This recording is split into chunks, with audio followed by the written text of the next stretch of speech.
It's an honor for me to introduce Giovanni Anbar. He's a remarkable leader and a good friend. Giovanni was born and raised in Jerusalem.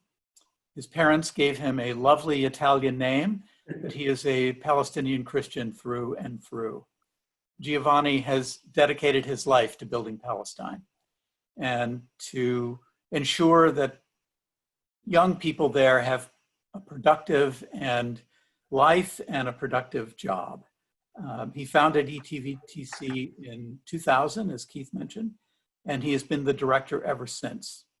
His center in Ramallah, in the West Bank, provides an academic and vocational training program for young people, most of whom have not succeeded in traditional high schools. And graduates of the center's hospitality and information technology programs go on to good jobs that provide stability for them and for their families. The center gives deserving young women and men that all-important second chance at success. I have the privilege of visiting Giovanni in the center often, and I can tell you that Giovanni's students love him. They know that he cares deeply about them, their families, and their futures. And they understand that he's giving them a unique opportunity in Ramallah to get on track and prepare for a productive job and a productive life. I hope you all get the opportunity to visit Ramallah someday, sometime, whenever that happens again, and meet these wonderful young Palestinian young men and women. And the next best thing is hearing from Giovanni himself. So Giovanni, welcome. So I would like also to thank each and every one of you who are with us this evening to know more about our challenges that we are facing now, especially in this time of the pandemic, and also to hear about our achievements. I'm a little bit, always I try to be optimistic in a way so that people, because this is what we need here in this part of the world. Answering your question, John, about a little bit telling about myself. As John said, I was born in Jerusalem. I only have an Italian name, but I'm Palestinian, Christian, raised in Jerusalem. And when you are raised in Jerusalem, then you have actually at the moment an Israeli identity card, but not an Israeli passport.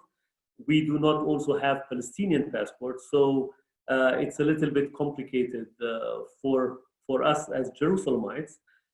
So I have to travel every day to Ramallah, to the place where I work, which is like about, I would say, 30 minutes drive to the north of Jerusalem in normal drive, without any checkpoints, without traffic. Usually it takes me about between 45 minutes and sometimes it takes me 2 hours or 2.5 hours, and especially when coming back from work. So some people would think, why are you doing this? Why do you work in Jerusalem? Why do you live in Jerusalem? Why you work in Ramallah? I would say it's as a Jerusalemite, if I would live in Ramallah, if I would decide or take the decision to live in Ramallah, I will be losing my residency in Jerusalem. And this is the case for about 350,000 Palestinians who live in East Jerusalem. And the moment you leave Jerusalem and the moment you just stay in the West Bank or in any other place for some time, then you will lose your right to be in Jerusalem. So it's part of our daily life to travel in and out. I'm doing this now for more than 25 years, I would say, since I came back from Austria. So I graduated after graduating from one of the Catholic schools in Jerusalem, from Collège de Frères. So I got a scholarship and I continued my studies in Vienna, in Austria. I got a scholarship there. And in 1996, when I finished my studies, I decided to go back to Palestine. hoping for a better future for the people of Palestine, because at that time, I don't know if you recall, that was in the end of the 90s. It was the time when the peace process started between the Palestinians and the Israelis, and it was the time for many people to have hope in rebuilding and starting to work to rebuild Palestine. So that was my aim, to go back and find a decent job and to serve actually the family and to serve Palestine in general. So it was a little bit disappointing coming back and seeing things not as I hoped or as people hoped, because things were not as easy as I thought.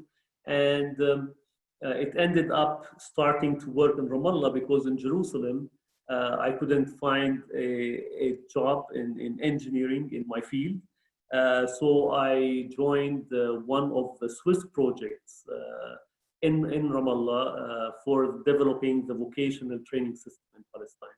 So this is where actually I started finding myself in vocational training and education, without knowing that this will be the field where I'm going to get stuck in now for about 25 years.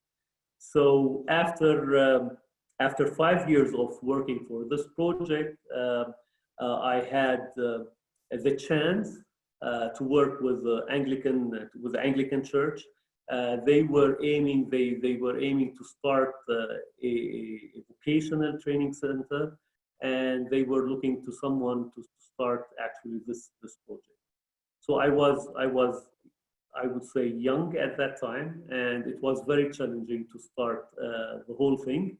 But for me, it was also something that I liked, and I started to invest in and to develop, like I would say, step by step. So starting in 2000 with the Episcopal Technological and Vocational Training Center. It's one of the Episcopal Diocese institutions, one of 35 institutions that are run by the Episcopal Church in the Holy Land, in Jordan, Lebanon, and Syria. We started very small, with very small steps, I would say, and focusing on vocational training and technological education. So why vocational training?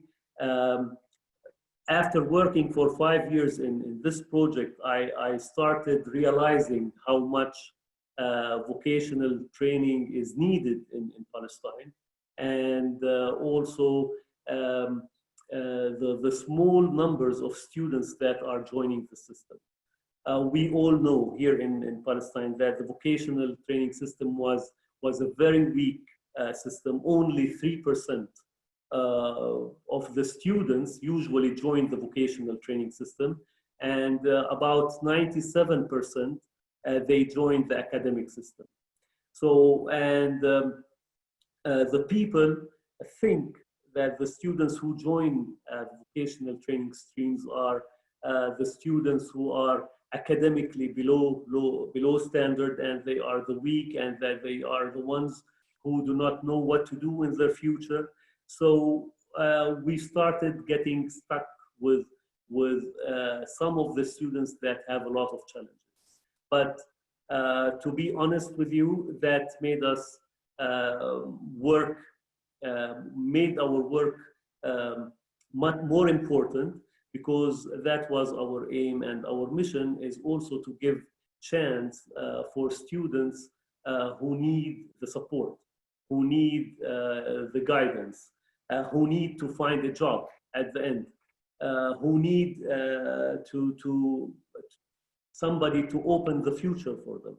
So we started with our hotel school, which was the first one in Palestine, in the West Bank, and we started this program that goes for 2 years and trains students on culinary arts, hospitality, and everything that has to do with tourism. At the beginning, we thought, okay, when it comes to the high school diplomas or high school public exams, maybe 20 to 30% would be able to actually to pass this exam. But we were fascinated, we were actually surprised that from the very, very beginning, even the students who came to us without any direction, without any guidance, that most of them, about more than 80%, they passed their exams from the first time. And that gave us also the energy every year that we have to go on and on.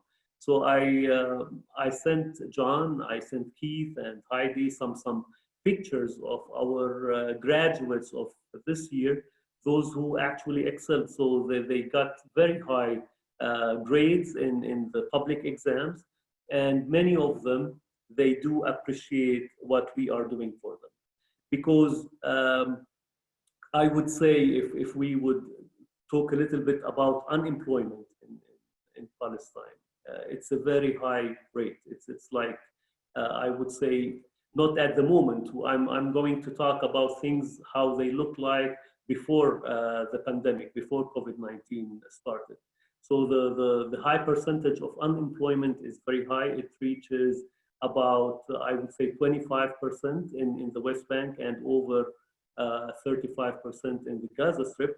But when it comes to students or to people who go and attend vocational schools and vocational courses, so this number goes down dramatically because they are needed. They can get jobs very quickly, and this is what we do after they graduate. For those who do not want or they are not interested in going further with their higher education, we are able to give them the chance to have a job, and especially in the hospitality sector. So hospitality sector and tourism sector in Palestine, before the COVID-19 started, we know that it was a very important sector, and about I would say about 450,000 tourists or pilgrims, they visited only, or they came to the Holy Land through Palestinian tour operators, and they were actually staying here.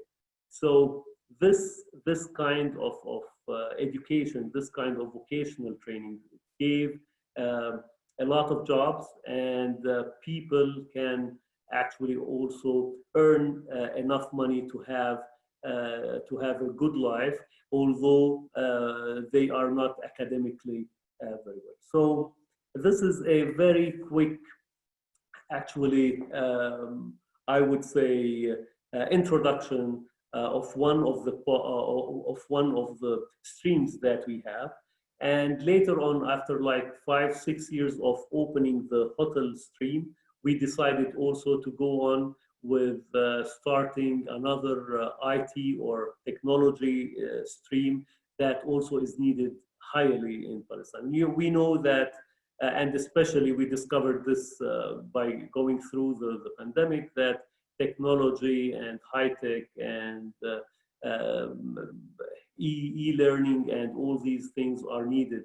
And it's also needed in Palestine. So we started the IT program some years ago, and we also have now some graduates who graduate from our school. They go to university to study networking, engineering. They can also go to some of the colleges in the country, or they can also even study abroad.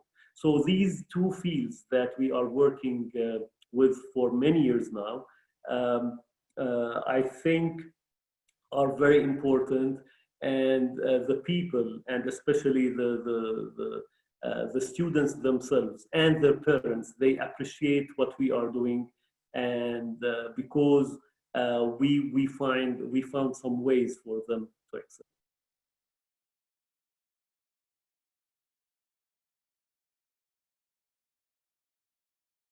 You know, this is my two words that I will always say: come and see. coming and seeing the thing on the ground is totally different than talking about. But as we are going through this very critical situation, also we are very thankful for the technology that makes us all be connected together to talk about our institutions, our aims, our goals for young people who need actually a lot of support, who needs hope. When guests come from the US, from the American friends, from the SMOTJ to Ramallah, this is how things actually work with us. This is how students feel that they are loved. This is how even the staff and people in Ramallah know that there are some people also caring about them. Probably you know that millions, about 3.5 million tourists come to the Holy Land. They came to the Holy Land only in 2019. A very small percentage would have the opportunity to come and visit, I would say, Christian institutions in the West Bank like Ramallah. Ramallah is one of the main, I would say, cities in Palestine, in the West Bank. It's more political. Usually pilgrims come and go and visit all the holy places. They follow the footsteps of Jesus. They visit all the holy places. But what SMOTJ does, and what the American friends also do when coming to the Holy Land, they do such visits to our institutions. And this is where the people meet, with the people of the land. It's not only visiting the stones, the holy places, but also visiting and interacting with the people of the land. They do usually have also our students, they cook for our guests, they serve them, they do some chats, they play some music if they like, and this is how people start getting connected with us and telling about our difficult situation. I would say we are living in always in a challenging place. The Israeli-Palestinian conflict has been going on for years, and I don't think that it will be much better in the coming future.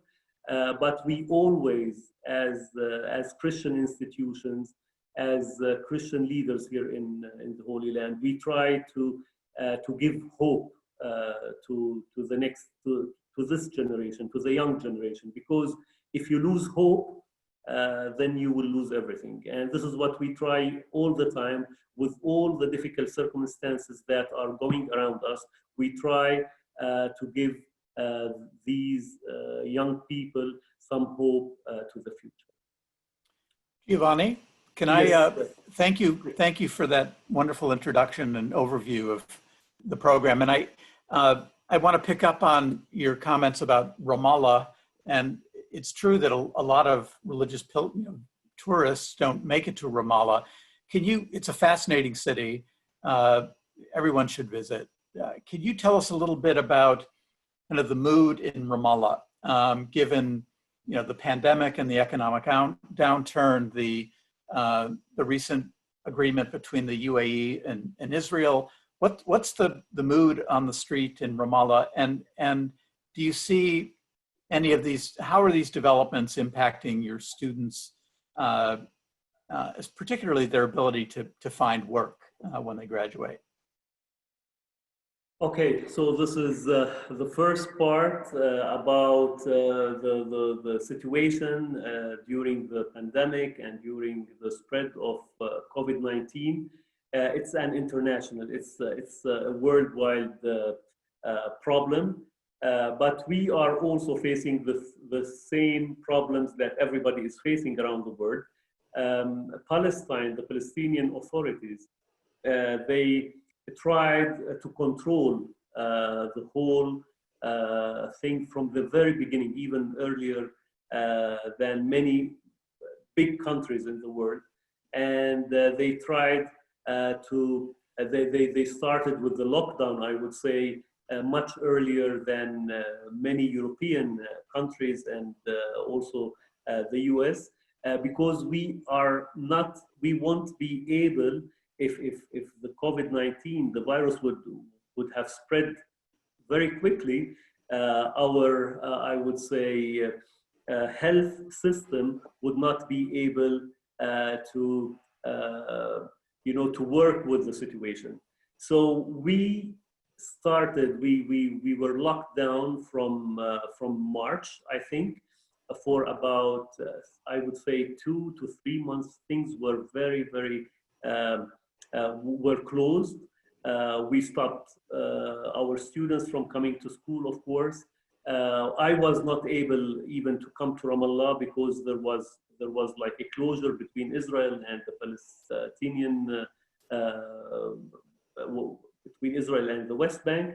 So it was a very, very delicate situation.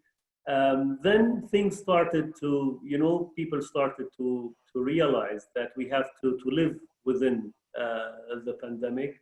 The government started opening and closing, and but the main problem that we are going through is the economic problem. So it's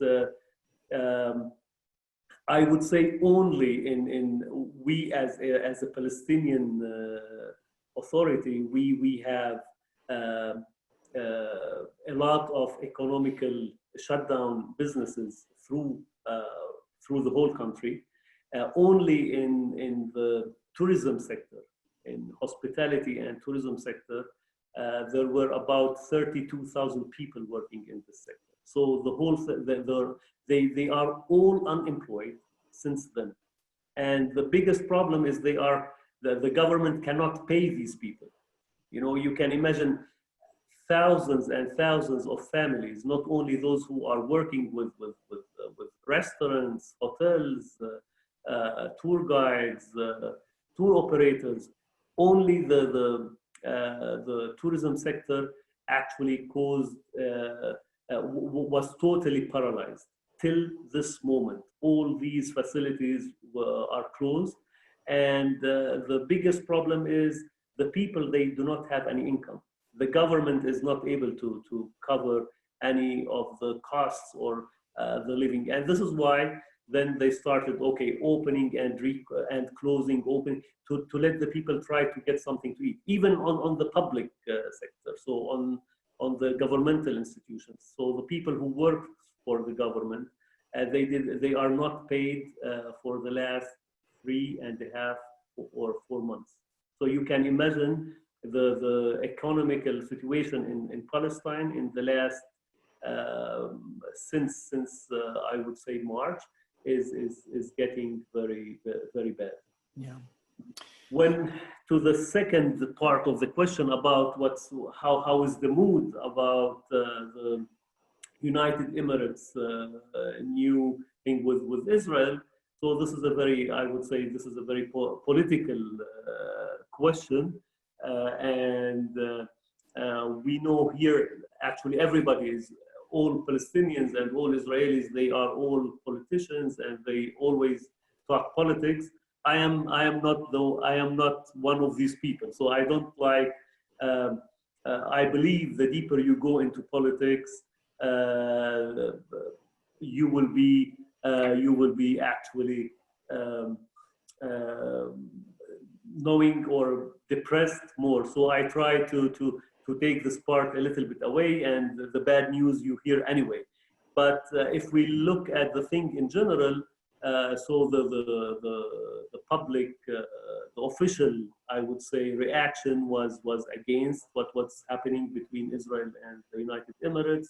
On the local level, people, to be honest, they don't care. So you don't see anything on the ground in like demonstrations or anything. Maybe people are now they talk more than they do anything. So on their screens with the social media, some people are against, some people say so the situation or the diplomatic missions or the talks between Israel and many of the Arab countries has been going on for years.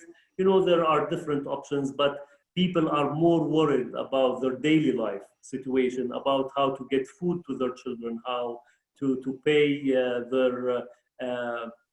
their monthly rent for their houses, or you know, it's more the local problems than thinking about what is going on. Yeah, Giovanni,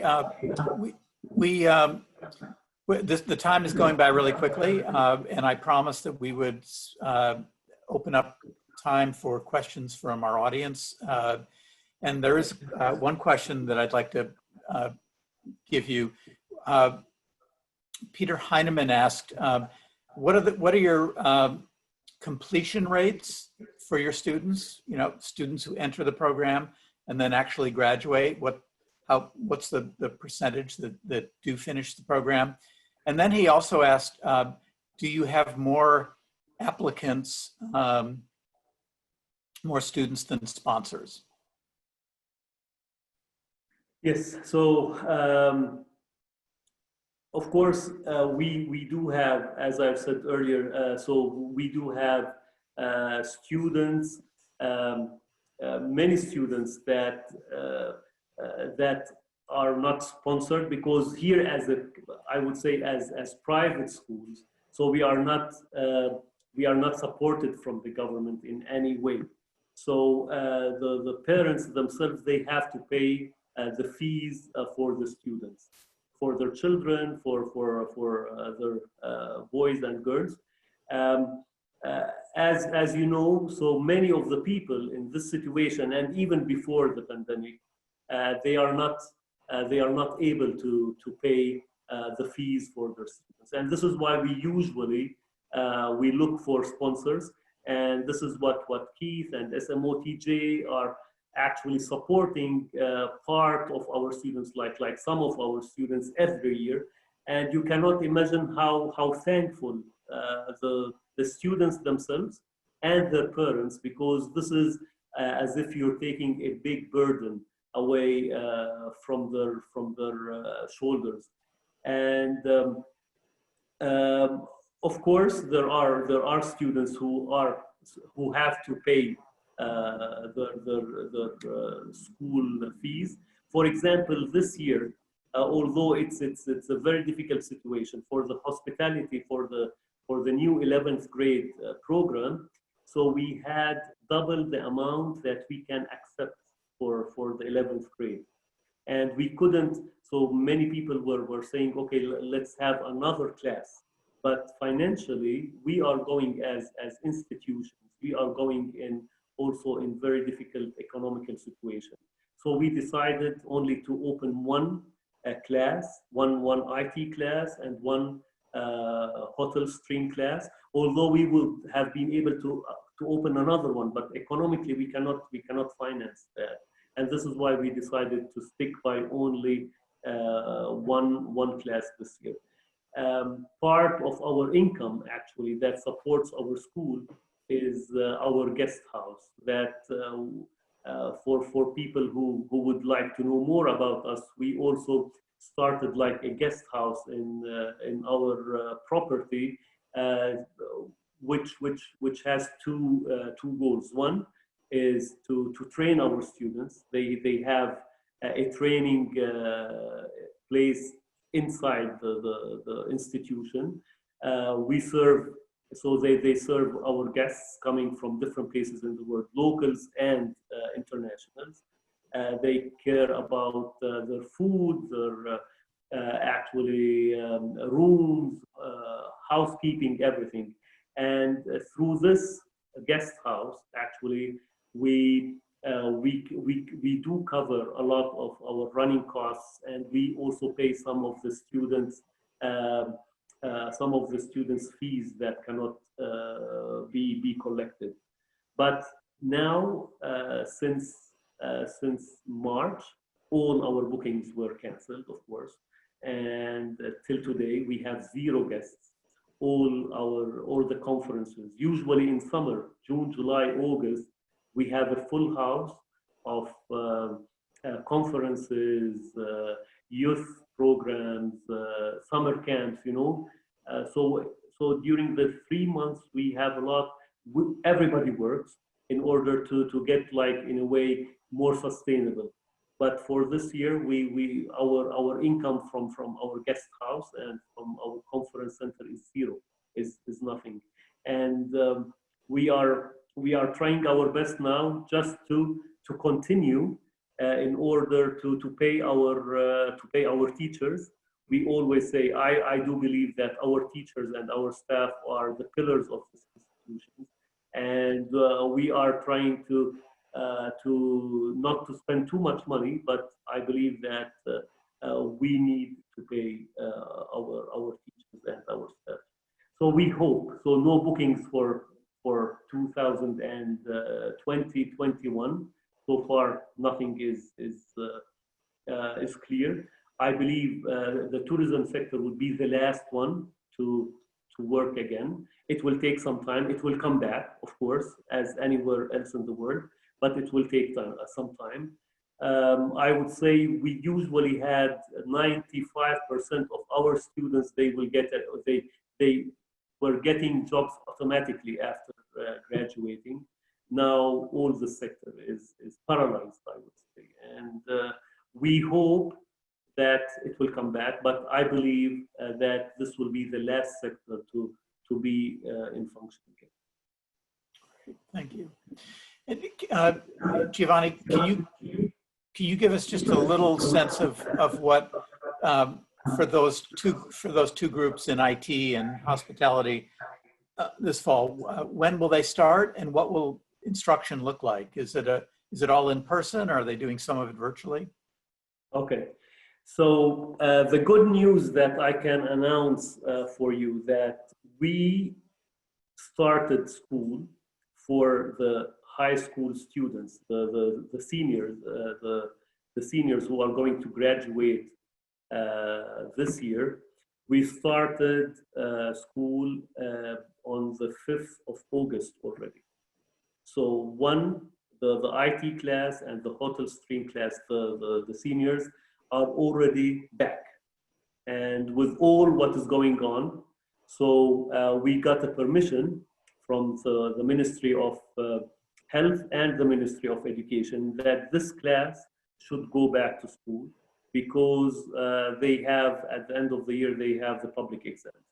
So some of the schools are already shut down again, because if one of the teachers or one of the students got the virus, so we know that, like, so far since the 5th of August, like 3 or 4 schools that we know are closed for 2 weeks, and they will reopen again. So we are working day by day at the moment. So we're working from Monday to Thursday in the school, and we're doing Saturday as online teaching. So we started with this online teaching and using some of the programs since March. In March, when the whole thing started, everybody started doing like we started as anybody else, like Google Classroom, Zoom, and many other programs where we were actually following with our 11th and 12th grade students at home. So it was, I would say it was very challenging, but we had a very successful experience in a very quick time to adapt. We were able to finish the school year online and through e-learning. And now this year we are expecting the second, so the other classes to come back to school on the 6th of September in very new procedures. For example, so the classes will be split into 2. So half of the class from will come one day, and the other half will be coming the next day, and that would be like 4 days a week. Half of the class will be attending, and then there would be also online studying for the rest of the week. So this is what we hope, and we are taking all the procedures, because as a vocational school, I was always saying e-learning is not very optimal for us as a vocational school. We have to work with the students in the labs, in the kitchen, in the dining room. You know, it's not easy for if we will be only doing Zoom meetings and e-learning, and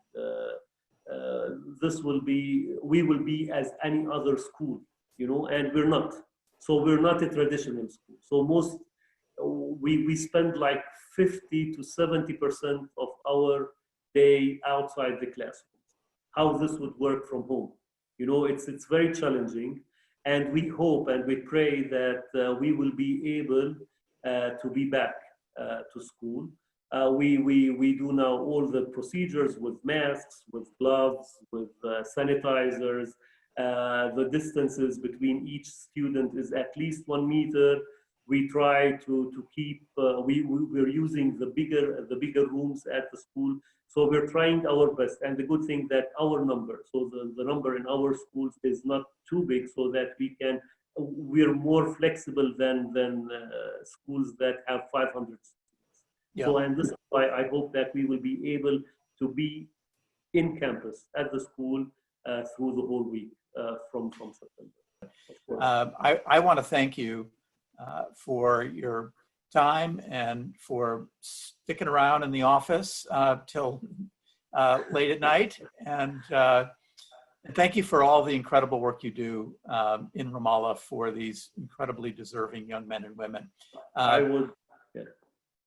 would also like to thank you, John, Keith, Heidi, and all participants in this conversation or meeting. I know it's too short. We could spend more time, but I would leave something for you to come and see. So this would be actually, hopefully this situation would change soon in the coming future, and next year you will be able to come and visit and see our students and get in contact with them and with us. And thank you for your interest.